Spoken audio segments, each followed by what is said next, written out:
I want to talk about the CMA Music Festival, formerly known as and still commonly known as Fanfare.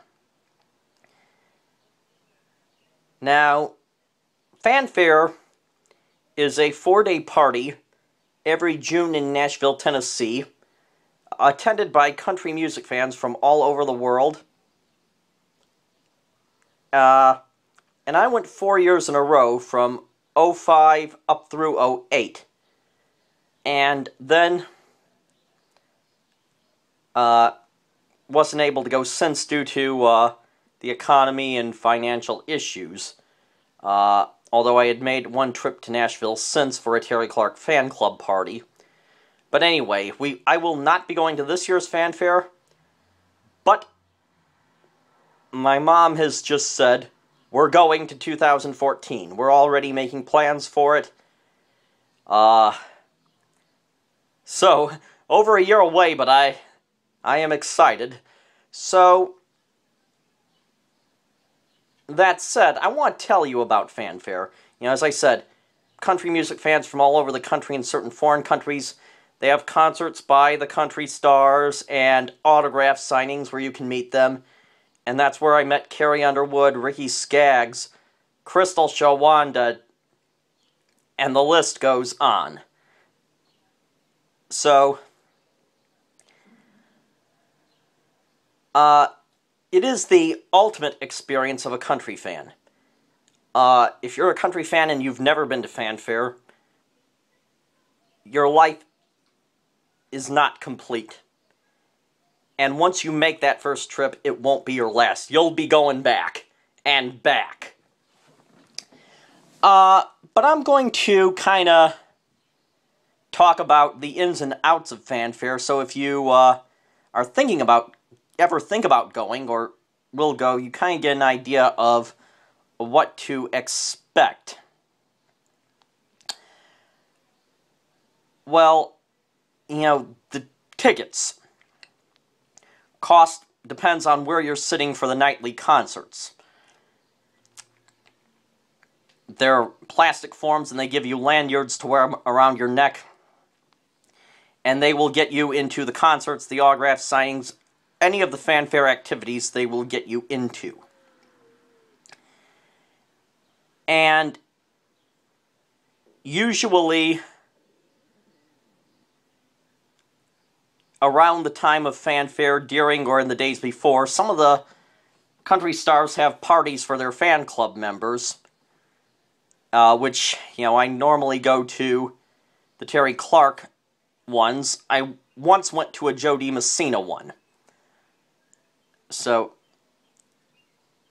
there you go. Now,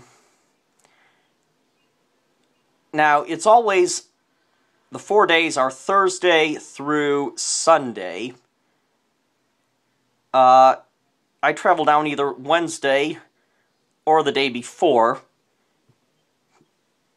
Those 2 days will allow you to do some sightseeing in Nashville and attend fan club parties, which you might want to do if it's your first time ever in Nashville.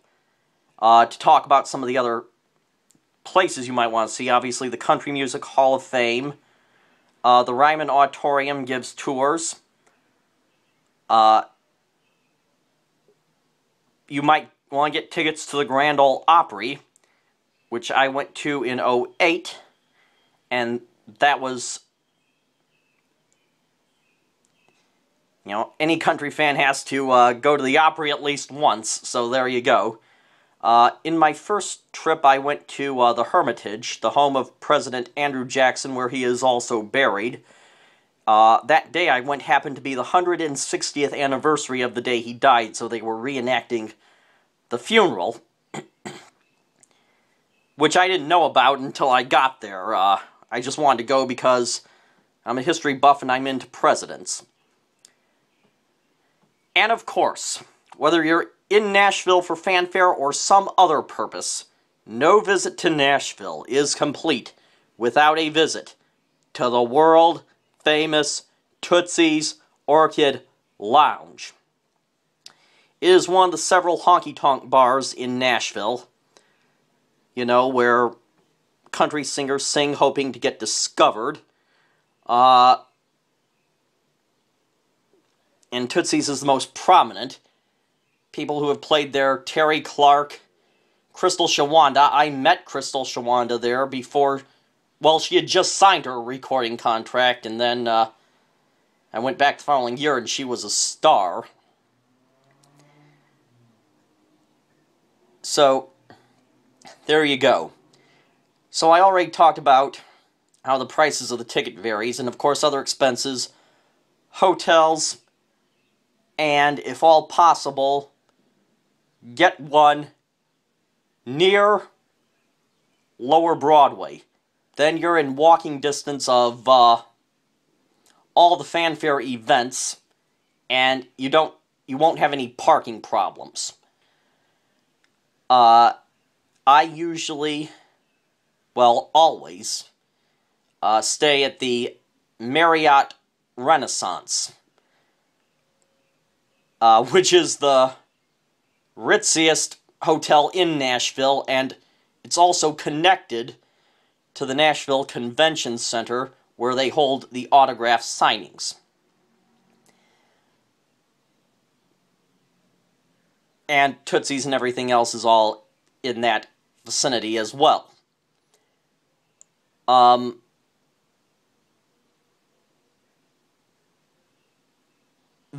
There's daytime concerts at Riverfront Park, which is right on the Cumberland River.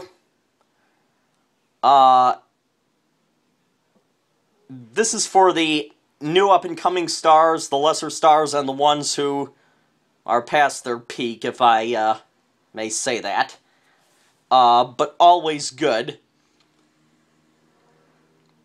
They give you a schedule to say who's performing when, so you can come and go as you please, and when you're not, maybe you can try the autograph signings at the convention center.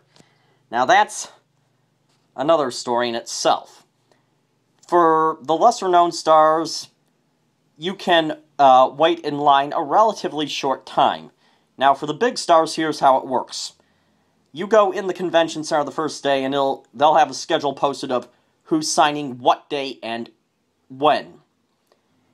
And then on the day they're signing, the first 150 people in line get a ticket that guarantees them a meet with the artist, and they can wander around until it's time for the artist to stop signing. The rest have to wait in a so-called hopeful line, where you only get in if the first 100, if there's still time after the first 150.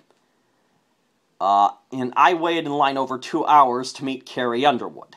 But, well worth the wait for just a few seconds.